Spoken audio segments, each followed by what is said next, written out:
Everyone who has ever played a fighting game has that one character that they love more than anyone else. One character that just speaks to them and works perfectly as they are. Their true main.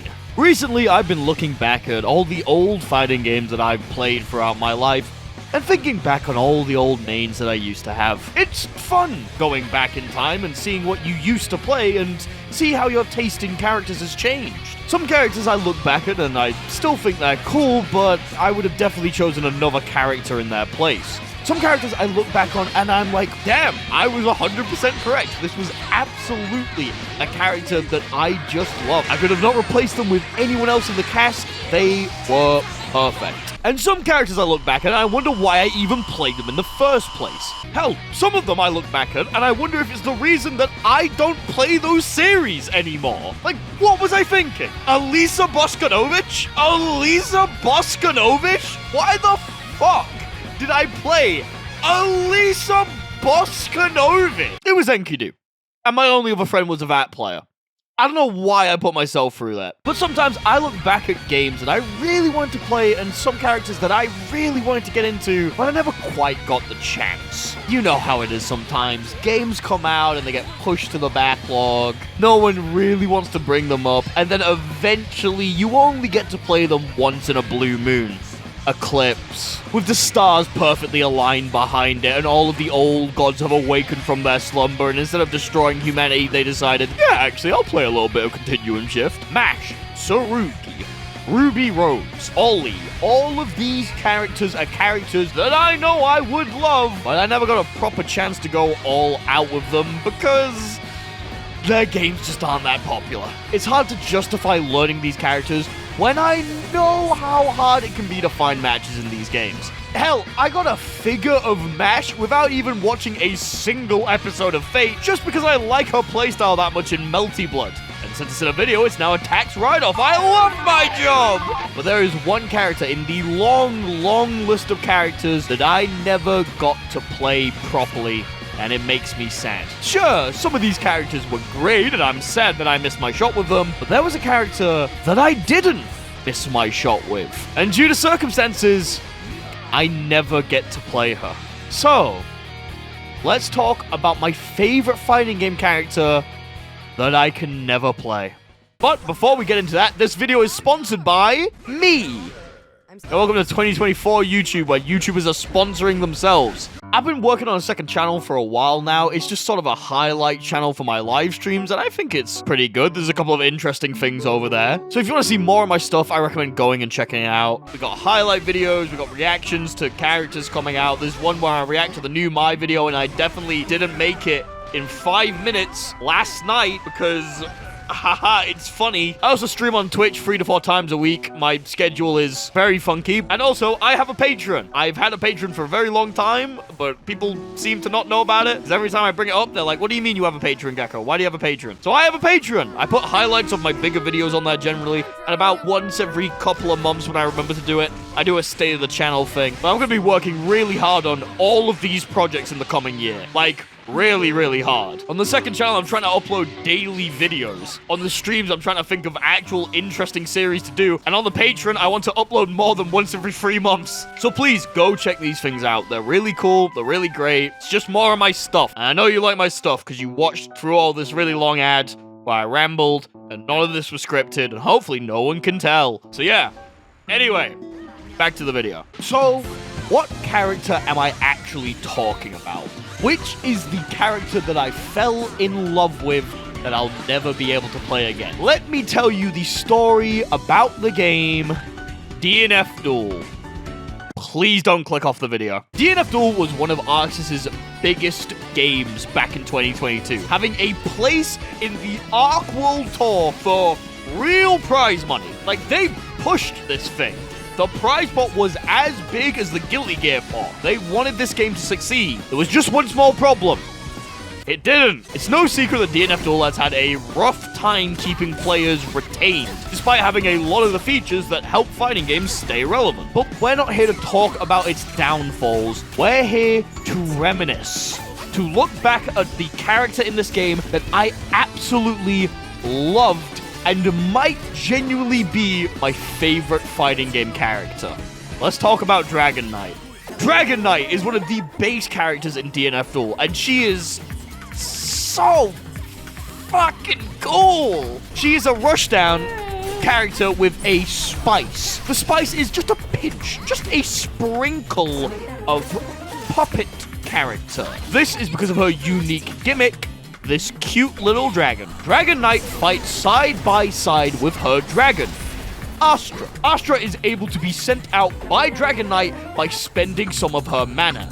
And this is where the fun begins. Astra has 3 separate attacks that are able to be performed. Astra's A attack will fire out 3 separate fireballs that deal a light amount of damage. Astra's B attack will send out a big fireball that multi-hits the opponent. And Astra's C attack has them get the zoomies. All of these attacks are useful in their own way.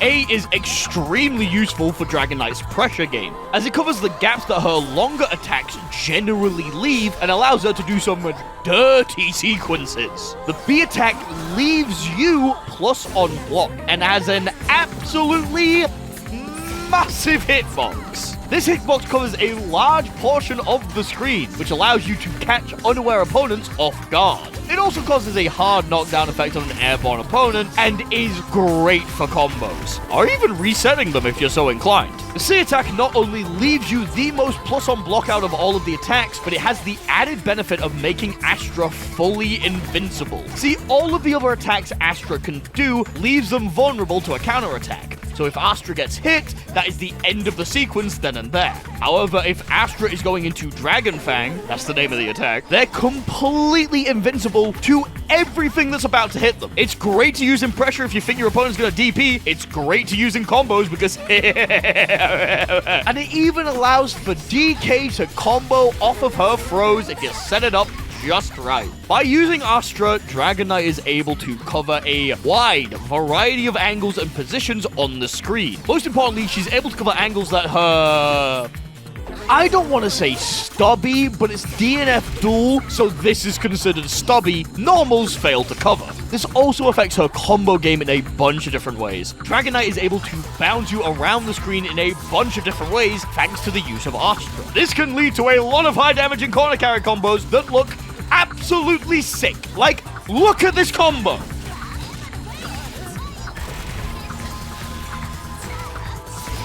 This character's sick as fuck. But that's not all.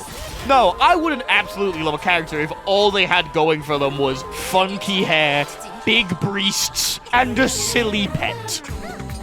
Shut up! Dragon Knight has a little added spice alongside that hint of puppet character and... Oh my god. Oh, Jesus. Oh, fuck. You smell that? Oh, god, that smells like bullshit! Look at this! She's flying! With her wings! Like a dragon! Knight. This is her hover mode. It allows her to spend a bit of mana to gain the ability of flight, meaning you can now choose that option in your fighting game.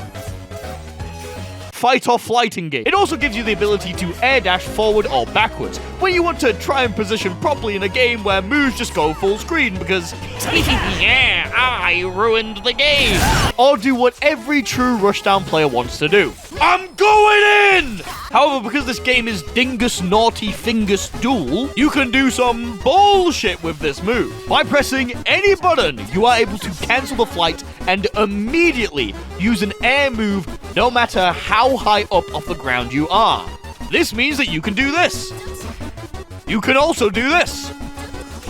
Good luck blocking that one, fucker! It's also useful to reset yourself in the air. After using any aerial attack, you're able to cancel into flight, meaning you can do a double overhead because of course you can. But Dragon Knight also has a fireball that she can only use in the air. She can generally use this to fuck up your anti-air timing because it kind of stalls her in the air, and also it's a fireball. So what you're able to do is you're able to send the fireball, activate flight, either retreat, advance, or, you know, do nothing, and then send another fireball or an air normal because it's funny. I love this character. She's kind of broken.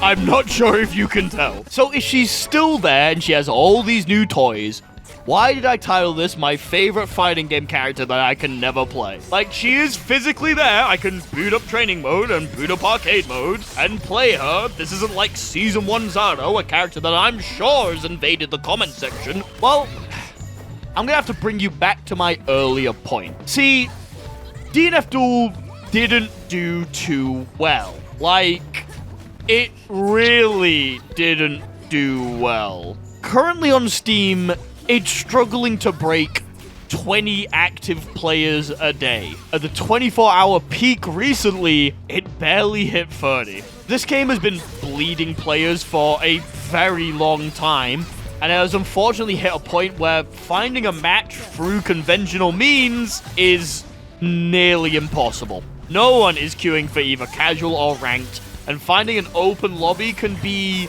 very hard at the best of times, let alone finding one with a decent ping. But that number's not 0. And I didn't want to be an irresponsible YouTuber declaring a game completely dead when I've given other games a pass despite being on obsolete hardware with no rollback. So I decided to try and find some of these people. And to my surprise, I actually did. Surprisingly enough, the DNF Duel Discord, while pretty small, is still somewhat active. And occasionally, they, along with the subreddit for DNF Duel, host lobby nights in which there are open rooms that anyone can join. It wasn't a lot of people, but it was enough for me to get this footage that I'm showing you of me getting my ass kicked. Holy shit! I kind of forgot one of my main mantras about fighting games. Fighting games never really die. It doesn't matter how obscure, obtuse, or weird your fighting game is, there's always going to be someone who that game speaks to. But more than that, I was just happy that I actually got to play my favorite fighting game character one more time. Sure, I got my ass kicked, but I was able to rekindle my love, even if it was only for a few fleeting hours. Big thanks to Fanta for setting up the lobby and promoting it, Table for showing me some really cool Dragon Knight tech that I didn't even know existed, Goomboo for actually making the combo that I was shown and keeping the character alive, and Moneycat for kicking my ass so hard that it made me realize I should have gone to bed ages ago. There are only a few of the people who are actively still playing the game, and if you want to check out DNF Duel, I do recommend going to the Discord. Thank you all for watching. I'll see you all next week. As always, a very special thanks to 64MHz, Almost Nap Time, Angel OS, Axolotl Syndicate, Daniel Wiederit, Edison Luttery, Fexo, FL Maxler, Games.png, Haywire Nova Elite, Hoffmeister Bear, I Am Naruto, It's Riley, Knife and Spoon, Pretty Cat, MP04, Mr. Clen, Nubus, Ray W, Sergeant Cubby, Slimy Girl, Super Storm SSB, Falcon, Tom Tanks, Velvet Poppy, and Zandatsu for being Tier 2 Patreon supporters.